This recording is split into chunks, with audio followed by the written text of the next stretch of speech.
Don't rush to throw away your old things. If you've got something ready to throw away, just stop and look at the same things from a different angle. Sometimes our perspective changes our judgment.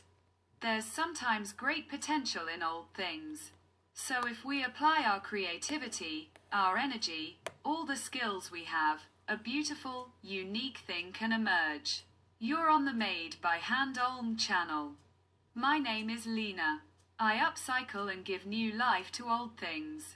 Stay with me for a while and you'll see what can be made from an old, unused item. Today, I'm going to use this bedspread for my new project. It's a bedspread for a large, big bed. And today, finally, this bedspread has found time to make something else. It even survived a few moves with me. But since I've never had such a large bed in my life, it's lying around useless. The outside is fabric, cotton with polyesterol, so it's a bit slippery, but it's cotton nonetheless. And inside, the lining is quilted, of course, and the inside is cotton, so it's incredibly valuable. That's why I didn't throw it away. And today, I'll show you what you can make with such a bedspread. If you have something similar, get out your scissors and measuring tape and work with me. Let's get started. Here's my bedspread unfolded, and now the sleeve, which I've already cut out using a template. I place it right side up. We fold the edges.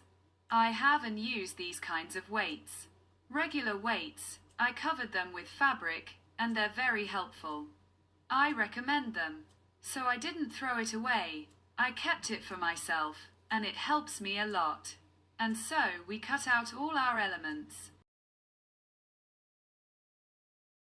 Oh, my husband sings songs beautifully.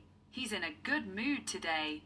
Okay, and the first thing I do, for convenience, I mark half of this sleeve. I usually do it this way. That way I'll know it's the center, and we'll do the same here. We'll do the same here. And we've marked the center of the sleeves. And now we cut out all the elements we need for this project. All the elements have been cut out, and now I'll tell you right away.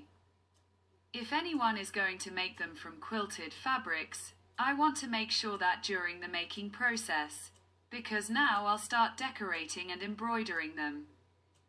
There's probably a lot of technical work involved, so that the seams don't tear and your beautiful stitched canvas doesn't get damaged.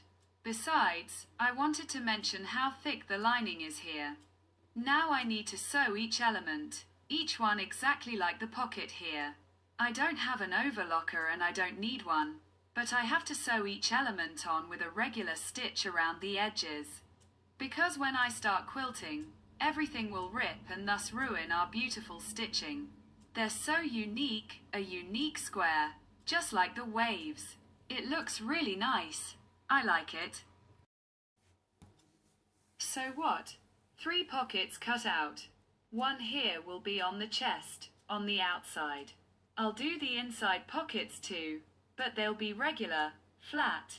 I've cut out the hood, 2 sleeves, 2 flaps, and the back, so all the elements are ready. Now I'll sew it and start decorating each element individually. Then we'll assemble it, at the very end, when every section you want to decorate is ready. But before I start anything, it's worth making the pattern for our entire jacket lining right away, because later, once the sleeves are sewn together, it will be impossible to do it. Make all the elements a little larger, because when we start sewing the front flaps, the fabric will shrink a bit. As you know, when you sew the flaps, the fabrics get smaller and shrink. So at this point, it's best, easiest, to make patterns for your fabric, which you'll use for the lining. And I'll do that now. All the lining elements are ready. This is the back, 2 fronts, 2 shelves, one and the other. The sleeves, I'm changing the fabric here, because the sleeve will be long and will probably roll up, so I want a different fabric. The hood and pockets. And now you can start decorating the jacket or make the lining first. I'll do that. My lining is ready. I'll show you already. I've sewn it here. I even marked at the top because more will be cut out. I measured it for my husband, so I'll cut it out later, but it's already finished. I've laid it right side out here to show you, but obviously it'll be turned inside out for the jacket. Here's one pocket. I'll also just sew a button on the bottom, and on the sleeves, I made a bottom like this in a slightly different pattern. And the back, I'll show you in a moment. The back looks like this. On the back, I made appliques of the sun behind the mountains and the inscription. The mountains call to those who are the same height as them. I like to add some slogans. And that will be the inside of my jacket. Let's continue sewing. Of course, you can use a similar design or make your own. Because it all depends on your creative imagination and the person you're making this piece for. Here at the top, I've also marked it will be slightly undercut so that it fits nicely on the back, and then the jacket doesn't ride up but sits in the right place on the back. So you need to pay attention to this. Try it on and mark it with a pencil on the front and back. Let's continue sewing. The elements are finished all around, as I said.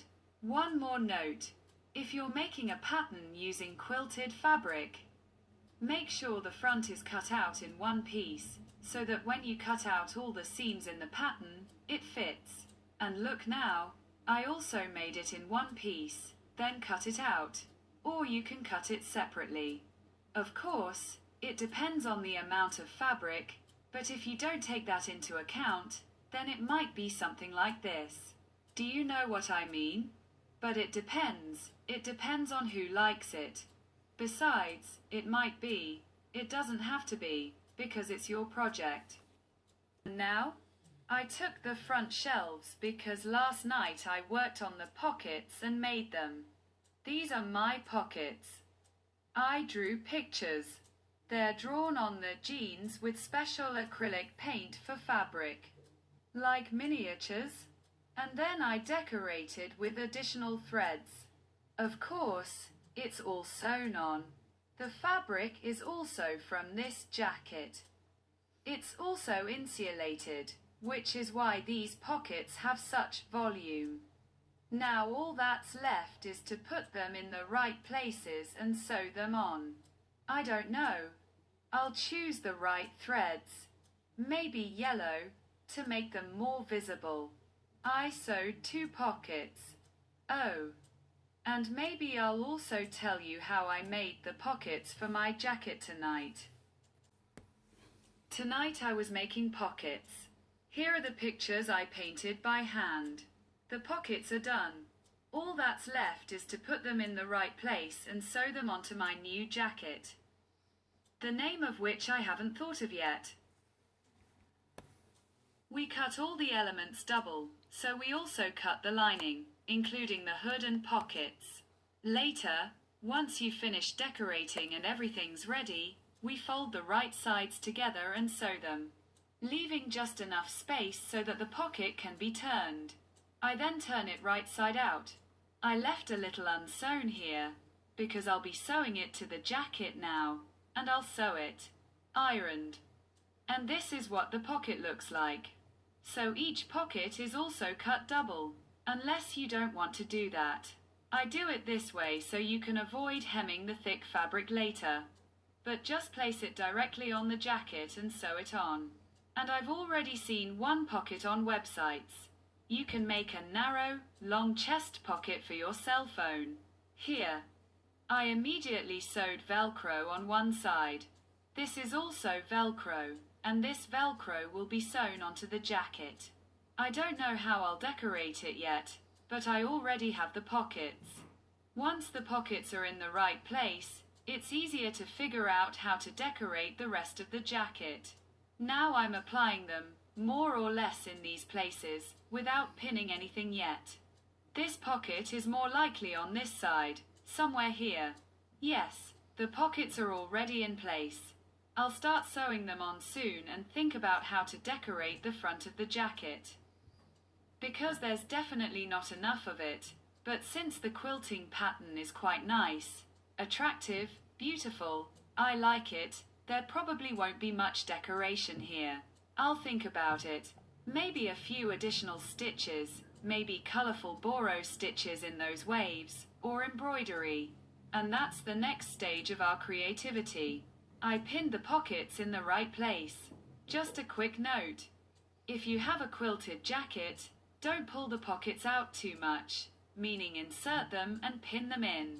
On the contrary, you need to stretch the bottom part a bit, because if you sew this pocket on, it will later pull the detail underneath, and that way you'll lose centimeters, millimeters, because if you sew more decoration on, for example, you can even lose a centimeter. So, to avoid this in the width, I mean the size of the entire shelf. So don't pull the pocket out. Place it on your detail, pin it in, and sew it in. And to avoid making this mistake, because I did it once before and then had to unpick it, I'm telling you right now. So here are 2 pockets already pinned. I'll sew them on soon and start embroidering, finishing the pockets. And this is where, my dears, the most enjoyable and creative work begins. Even though we'll sew these pockets by hand, we'll later start to figure out how to decorate each of the cutout parts to create harmony, a certain atmosphere, which you usually have to maintain in your projects. And therefore there's no point in imposing your own ideas, because each of you will do it your own way anyway. So I'll just show you the result of my creative ideas for decorating all the parts. For now, I'll sew the pockets into their proper places, make 2 shelves, and later I'll show you each element in its entirety. I've combined each individual element into a harmonious whole on one piece, but it's up to you. So invent, create, and as I said, this is the most interesting creative moment in our projects. Now I'm showing you a shelf onto which I've already sewn pockets. I've also added applique. The wolf symbolizes independence and freedom. This jacket is perfectly suitable for someone who enjoys connection with nature, independence, and appreciates the power of all the elements. I saw on Instagram that a girl makes such appliques from fabric scraps, because I painted pictures on my pockets. However, here I tried making applique, which is made from leftover patchwork pieces. Placed one on top of the other and then embroidered with a separate stitch, creating a pattern. Since my jacket alludes to nature, connection with the elements, forests, mountains, sun, everything that hikers and nature lovers enjoy, I decided that each of my pictures would combine this very theme. And here, I didn't draw, I just made an applique from fabric scraps. I'll show you. And now the back. This is what my back looks like, bringing all the elements of my project together. And now I can successfully name this jacket. I named this jacket Wanderer, simply Wanderer. A person who walks the world and connects with nature, with wildlife. And here I made an owl. Besides, the owl is also a symbol of wisdom, nocturnal lifestyle, and long-range forests. Everyone probably knows that when we go hiking, we sleep in tents, and we have to stay awake at night, so the owl perfectly suited this theme. So here at the top I also made patchwork appliques of mountains, an owl, a tree, and the inscription. It doesn't matter how you look. It matters what you see. As I said, I like adding slogans to my projects, and everyone has the right to interpret this slogan, interpret it their own way. So the back is ready. And now, girls, all that's left is the hood. I'll make the hood once all the elements are decorated, because I definitely won't leave the hood undecorated either.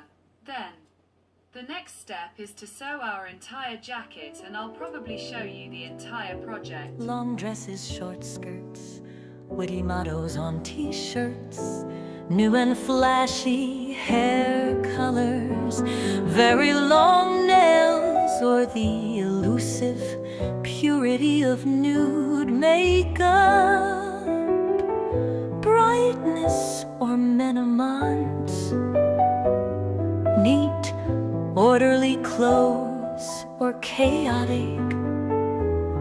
It's all code, part of social fluctuations, part of the dialogue of our interaction with reality.